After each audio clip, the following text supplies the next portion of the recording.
Shalom. Ya. Pujian tadi mau mengingatkan kita harus kuat dan tetap bertahan. Sebab hidup ini dari waktu ke waktu tidak selalu aman. Hidup ini dari waktu ke waktu penuh dengan perjuangan, dan Alkitab penuh dengan sinyal bagi orang-orang percaya di dunia ini. Kalau harus berpegang teguh kepada pengharapan, ya, tentu 5 minggu berturut-turut kita sudah bicara di minggu sengsara, dan hari ini kita ada di minggu yang ke-6. Nanti tanggal 2 kita rayakan minggu terakhir, minggu yang ke-7. 5 hari kemudian, tanggal 7 kita memperingati Yesus dia mati di kayu salib. Ya. Semuanya hanya untuk mengingatkan manusia di dunia untuk tetap bertahan di dalam pengharapan kepada Kristus. Bapak Ibu Saudara, dari perikop kita bilang apa? Duka cita yang mendahului kemenangan, ya. Kita baca perikop saja kita sudah tahu. Ya. Duka cita baru kemenangan. Ya. Daripada hari ini menang, hari ini sukacita, hari ini merasa beruntung dan menyenangkan, tapi nanti kemudian air mata dan luka hati. Ya. Lebih baik apa yang Yohanes katakan, biar sudah, ya, kita berjuang dengan ratapan, ya, dengan pergumulan, ya, bahkan dengan kesedihan, tetapi nanti kita akan melihat hari-hari depan yang lebih baik. Amin. Ya. Bapak Ibu Saudara, karena itu kita baru membaca satu perikop yang sebenarnya memberi makna yang dalam. Ya. Bagi orang percaya, ya, kalau mereka hidup di dalam tuntunan Allah, di dalam tuntunan firman Tuhan, ya, pasti mereka akan siap dan mereka akan bertahan, ya, untuk menjalani apa saja dengan berbagai kesulitan. Ya. Kemarin kami ada pelatihan PI seminggu. Dari hari Senin, hari Minggu dibuka, dan kemarin Sabtu baru ditutup. Hampir 200 pendeta GKI di seluruh tanah Papua kita berkumpul di Kerom, dan kita belajar bagaimana penginjilan memenangkan negeri matahari terbit. GKI sudah mulai. Kita harap nanti umat Allah, di dalam kita sharing, ya, kita diskusi. Ada satu adik pendeta, dia bersaksi bagaimana waktu dia melayani di tempat-tempat yang sulit, tidak punya komunikasi. 3 bulan yang lalu bapaknya meninggal, dia tidak tahu, ya, karena tidak ada komunikasi. Waktu dia punya kesempatan, dia ke kota, dia kaget. 3 bulan lalu bapaknya sudah pergi. Itulah yang dimaksudkan di dalam Yohanes. Hari-hari kehidupan ini lebih baik dengan kesedihan, duka cita, kesulitan, dan berbagai beban-beban yang harus kita jalani. Tapi nanti ketika kita kuat dan bertahan di dalam semua situasi itu, Yohanes mau bilang, nanti kita akan lihat, ya, ada satu suasana yang indah bagi orang-orang yang percaya. Bahkan nanti satu ketika keindahan itu tidak akan berakhir, dari kekal sampai kekal. Ya? Dan itulah yang kita mau belajar dari apa yang dikatakan di dalam Yohanes, di dalam perikop duka cita yang mendahului kemenangan. Bapak Ibu Saudara kekasih Tuhan, karena itu kalau kita belajar dari bacaan kita tadi ayat 16 sampai dengan ayat 24, ya, kita boleh memaknai ada dua hal di dalam ayat-ayat 16, 17, 18 sampai 24, ya. Bagaimana Yesus dia sampaikan kepada para murid, sedikit waktu lagi kebersamaan kita akan berakhir. Ya. Don't cuma dengar dan diam saja. Ya, itu tadi kita baca. Ya. Coba lihat ayat 16. Ya.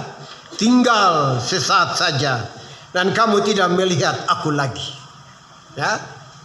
Tinggal sesaat saja pula nanti kamu akan melihat. Ya. Jadi ini membuat, kenapa Yesus bilang begitu? Itu ada di dalam bacaan tadi, ya. Ayat 16, 17, ya. Apa artinya ia berkata kepada kita seperti itu? Ya, sesaat saja nanti, ya, tidak bersama, kemudian sesaat lagi nanti kita bersama. Ya. Jadi murid-murid ini ada di dalam suasana, ya, tanda tanya, suasana apa yang akan terjadi dengan guru, ya. Lebih lagi dia katakan di dalam bacaan kita, ya. Coba lihat, kita baca sama-sama kembali ayat 20, ya. Mari sama-sama ayat 23. Aku berkata kepadamu, sesungguhnya kamu akan menangis dan terus kamu akan berduka cita, tetapi duka citamu akan berubah menjadi, amin.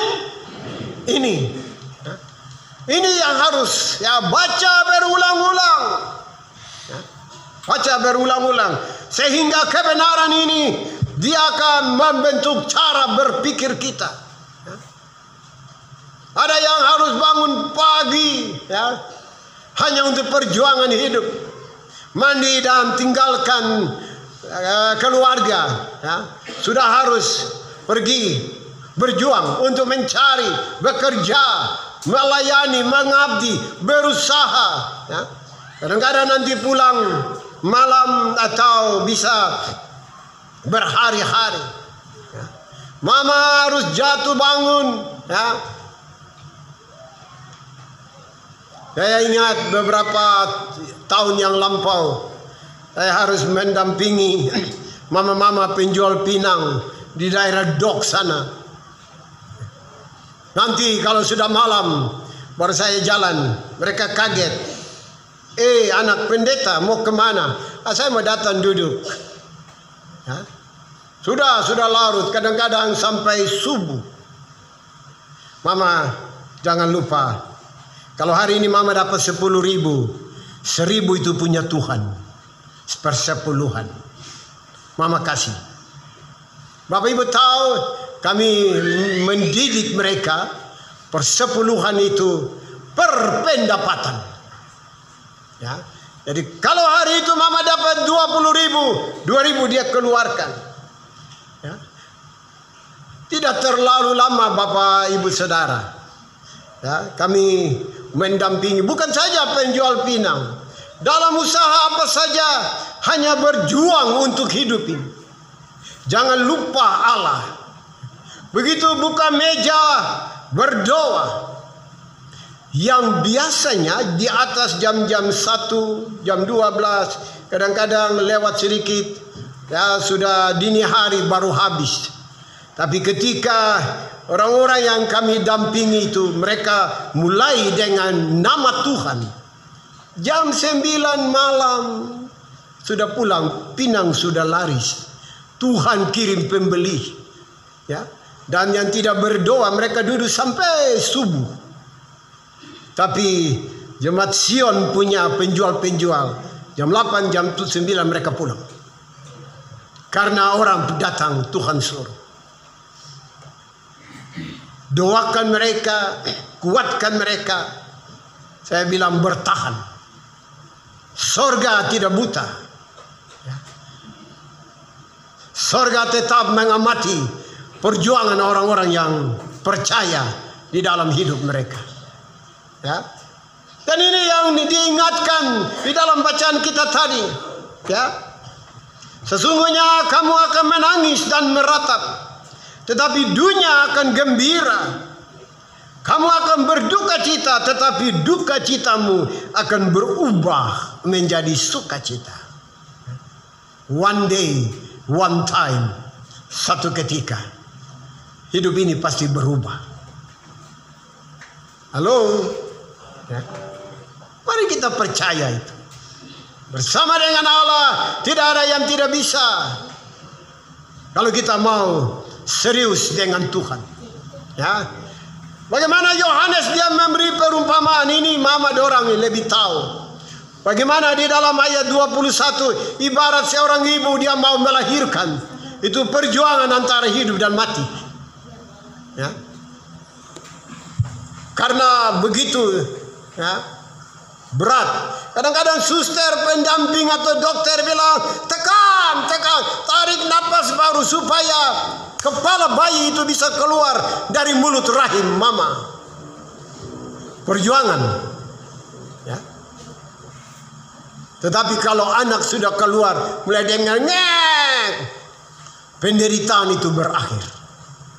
Coba lihat ayat 21. Coba lihat Alkitab, lihat.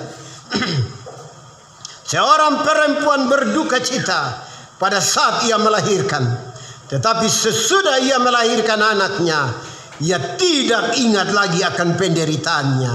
Karena kegembiraan bahwa seorang manusia telah dilahirkan ke dalam dunia. Haleluya. Ya. Inilah pengalaman-pengalaman mama dorang yang pernah melahirkan. Ya. Ditulis di dalam Alkitab. Sehingga mama dorang itu, pengalaman itu yang membuat mama dorang jauh lebih kuat di dalam bertahan. Dan kita laki-laki dengan pengalaman-pengalaman yang punya laki-laki, ya, semuanya mau memberi gambaran bahwa hidup ini tidak gampang. Ya. Hidup ini tidak gampang. Ya. Tetapi tidak apa. Memang itu dampak dari tragedi Taman Eden. Waktu manusia jatuh ke dalam dosa, mulai terjadi kehancuran. Ya, pembunuhan pertama kali terjadi justru di Taman Eden. Waktu Kain membantai adiknya Habel. Ya, itu pembunuhan pertama karena dampak dosa sampai hari ini. Ya, pembunuhan terjadi di mana-mana.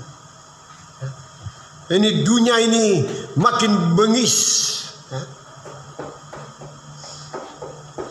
Kita dengar kabar ada suami ya, yang dengan sengaja merencanakan pembunuhan istrinya. Istrinya beberapa hari lalu nonton di televisi. Ya, istrinya yang membantai suaminya. Wow. Ya. Anak bunuh bapak, anak bunuh mama. Ini dunia. Ya, situasi. Ya. Inilah yang digambarkan orang-orang Kristen, orang percaya di dalam dunia dengan keadaan seperti itu. Nah, bagaimana kita bertahan? Digambarkan oleh Yohanes. Kita harus mengalami berbagai kesulitan. Tetapi nanti kita akan melihat dan merasakan betapa indahnya ya, apa yang digambarkan di dalam bacaan kita ini. Ya. Bapak Ibu Saudara kekasih Tuhan, karena itu di dalam bacaan ini yang tadi kita baca, kita menemukan gambaran bagaimana Yesus dia menjelaskan seluruh rencana penebusannya, ya, rencana penderitaan dan dia mati. Ya. Nanti tanggal 7 kita akan dengar bagaimana Eloi, Eloi, lama sabatani. Bapa, mengapa engkau tinggalkan aku? Itu ucapan dari anak. Ya. Coba kalau kita lihat orang bawa ketumpu anak, baru dia merontak, baru dia lihat, baru dia berteriak papa atau mama, baru kita melihat dom bantai dia. Hancur hatinya. Allah Bapa hancur hatinya waktu dia lihat anaknya Yesus dibantai, sampai Yesus sendiri bilang, Eloi, Eloi, Bapa, mengapa engkau tinggalkan aku?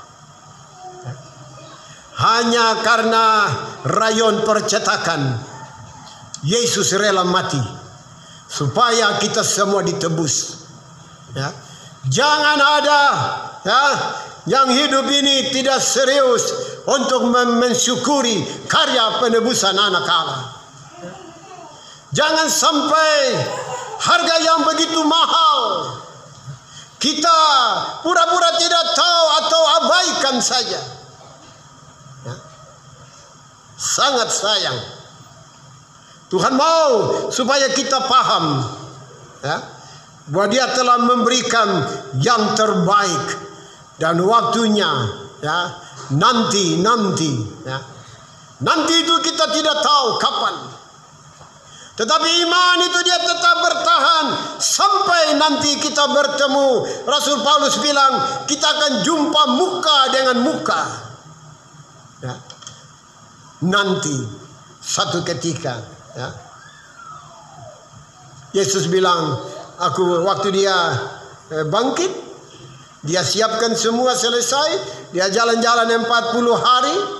Kemudian dia bilang, kamu tunggu, murid-murid sabar. Aku pergi kepada Bapa, aku akan minta seorang, ya, untuk menjaga engkau, melindungi engkau.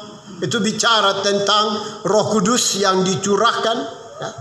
Tapi Yesus bilang begini, aku pergi menyediakan tempat bagimu. Kalau sudah siap, aku akan datang kembali. Luar biasa. Tulis itu di rumah besar-besar, ya. Supaya setiap kali kita masuk rumah, kita lihat, aku akan datang kembali. Hari ini mungkin cari makan saja sulit, ya. Cari pekerjaan saja sulit, ya.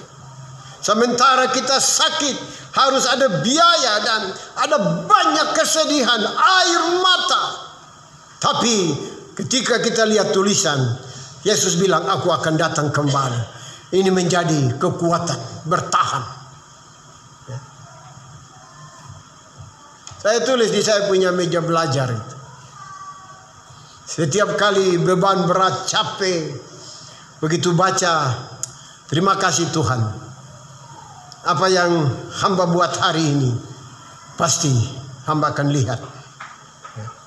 Cobalah tulis. Itu yang membuat kita kuat dan bertahan. Ya syukur-syukur kalau Bapak Ibu tiap hari buka Alkitab dan baca. Tidak usah tulis karena sudah lengkap. Puji Tuhan. Ya. Tetapi mungkin kita kurang waktu, kita bisa tulis saja. Ya.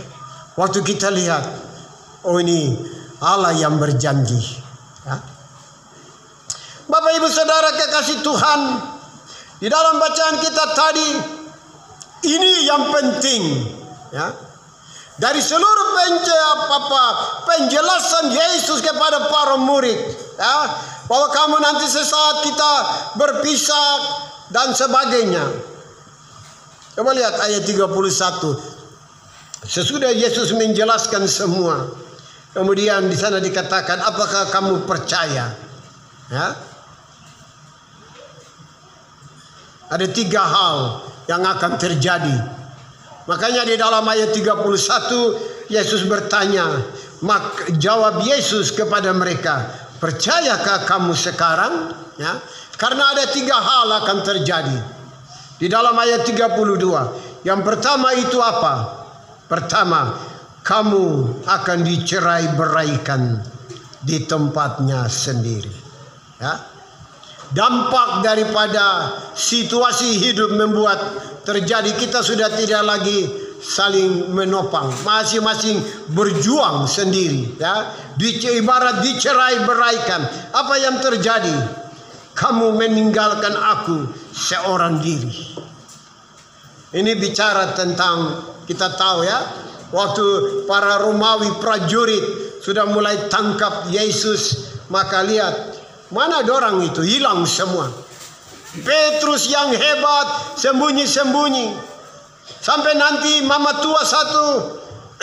Sepertinya Alkitab bilang mama itu dia dari percetakan begitu. Ya. Waktu mama itu dia bilang buat Petrus, kau juga toh? Kau dengan orang itu ini kan kamu ini. Terus dia bilang aku tidak mengenal dia. Itu penyangkalan Yesus yang pertama. Ya. Sembunyi-sembunyi. Itu akan terjadi ayat 32. Ya. Tetapi ini Bapak Ibu lihat. Lihat ayat 32. Namun apa? Aku tidak seorang diri sebab Bapa menyertai aku. Ya. Ini yang membuat murid-murid bertahan. Ya. Akibatnya ayat 32 bilang, 33 ayat terakhir bilang, semuanya itu kukatakan kepadamu supaya kamu beroleh damai sejahtera dalam aku. Dalam dunia kamu menderita penganiayaan. Tetapi baca sama-sama, kuatkanlah hatimu, aku telah. Amin. Nah, itu dia. Ya. Mari pulang memasuki minggu yang baru. Dan nanti sampai kematian, kebangkitan, dan terus berjalan sampai kapan kita tidak tahu. Tapi semua Alkitab terang benderang telah digambarkan. Ya. Tapi percayalah, Tuhan telah mengalahkan semua yang dapat mengganggu kehidupan ini. Ya. Walaupun nanti kita mengalami kesulitan-kesulitan, kesukaran-kesukaran, tetapi sorga tidak pernah meninggalkan kita. Ya, coba buka Mazmur 34.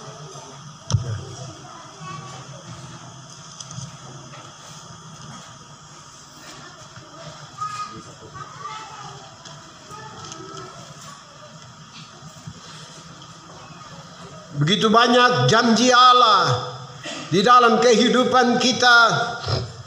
Coba kita baca ayat 20. Mazmur 34. Baca sama-sama ayat 20. Mazmur 34 ayat 23. Kemalangan orang benar banyak, tetapi ini bahasa Indonesia tulis kemalangan. Ya, tetapi bahasa-bahasa terjemahan lain itu bahasa yang kasar. Ya. Dan coba kalau pendeta atau majelis jemaat atau diantara kita tunjuk satu, ya, sobat, kau bernasib malang sekali. Coba. Atau sobat, saya lihat kau hidup ini sial betul. Ya. Kita terluka. Tapi Alkitab sudah bilang, kemalangan orang benar banyak, bukan sedikit, banyak. Makanya lebih terus saja jadi orang benar sudah, jadi orang berusak sudah. Karena orang benar juga mengalami kemalangan. Bapak Ibu Saudara, ya, anak Allah pun mengalami, ya, dunia yang penuh dengan kemalangan itu. Ya. Kemalangan orang benar banyak, tetapi Tuhan melepaskan dia dari semuanya itu. Ya, pertolongan Allah tetap ada, surga tidak pernah terlambat. Dalam keadaan yang paling kita terbatas, tidak mampu mengatasi persoalan yang kita hadapi, surga akan turun tangan. Itulah janji Allah. Coba lihat ayat 8, baca sama-sama. Ayat 8 dari Mazmur yang sama tadi. 3. Malaikat Tuhan berkemah di. Terus pegang janji. Bapak Ibu, di Alkitab itu ada ribuan janji Allah. Ribuan janji Allah. Ya? Baca sama-sama lagi ayat 8. 3. Malaikat Tuhan berkemah di sekeliling orang-orang yang takut akan Dia, lalu meluputkan mereka. Wow, ya. Saya sudah bilang, kapan-kapan coba kita seminar tentang malaikat, supaya Bapak Ibu tahu, ya, malaikat itu di mana. Alkitab bilang setiap orang punya malaikat. Setiap orang punya malaikat. Jadi jangan kira macam tidak ada orang yang kawal kita kah? Ada. Tapi itu kita mesti duduk dan belajar PAK atau seminar atau ceramah supaya kita tahu banyak kebenaran-kebenaran yang Alkitab telah siapkan supaya kita tangkap bagaimana hidup sebagai orang percaya. Ya. Setiap orang percaya punya malaikat yang menjaga, mengawal. Bahkan kalau kita sudah hidup begitu dekat dengan Allah, kita bisa bilang, ambil alih masalah ini. Masalah yang kita hadapi akan terlepas. Karena Tuhan turun tangan. Coba lihat ayat 16. Baca sama-sama Mazmur 34 tadi. Baca ayat 16. 3.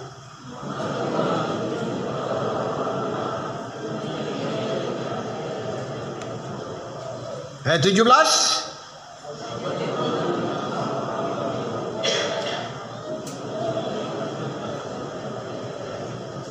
18.